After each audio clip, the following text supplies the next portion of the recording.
കൂട്ടുകാർക്കും കർത്താവ് യേശു ക്രിസ്തുവിൻ നാമത്തിൽ എൻ്റെ സ്നേഹവന്ദനം. ബൈബിൾ പരിശോധിച്ചാൽ ആവർത്തന പുസ്തകം 17-ാം അധ്യായത്തിൽ ഇസ്രായേലി രാജാവിനുണ്ടായിരിക്കേണ്ട യോഗ്യതകൾ എന്തൊക്കെയെന്ന് പറഞ്ഞിട്ടുണ്ട്. ഇന്നത്തെ വീഡിയോയിൽ നമുക്ക് അത് ഏതൊക്കെയെന്ന് നോക്കാം. ഒന്നാമതായി, രാജാവ് ഇസ്രായേലിയൻ ആയിരിക്കണം. രണ്ടാമതായി, അധികം കുതിരകളെ സമ്പാദിക്കുവാൻ പാടില്ല. മൂന്നാമതായി, ഇസ്രായേലിയർ വീണ്ടും മിസ്രൈമിലേക്ക് മടങ്ങിപ്പോകുവാൻ അവൻ കാരണമാകരുത്. 4. ദൈവത്താൽ തിരഞ്ഞെടുക്കപ്പെട്ടവൻ രാജാവാകണം. 5. അധികം ഭാര്യമാർ ഉണ്ടാകരുത്. 6. വെള്ളിയും പൊന്നും അധികം സമ്പാദിക്കരുത്. 7. ന്യായപ്രമാണത്തിൻ്റെ പതിപ്പ് എഴുതിയെടുത്ത് അവൻ കൈവശം സൂക്ഷിക്കണം. അവസാനമായി, ന്യായപ്രമാണം ദിവസവും അവൻ വായിക്കണം.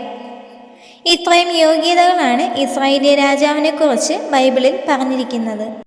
ഈ വീഡിയോ നിങ്ങൾക്കും പ്രയോജനപ്പെട്ടെങ്കിൽ മറ്റുള്ളവർക്ക് ഷെയർ ചെയ്ത് കൊടുക്കുക. ദൈവം നിങ്ങളെ എല്ലാവരെയും ധാരാളമായി അനുഗ്രഹിക്കട്ടെ. ആമേൻ.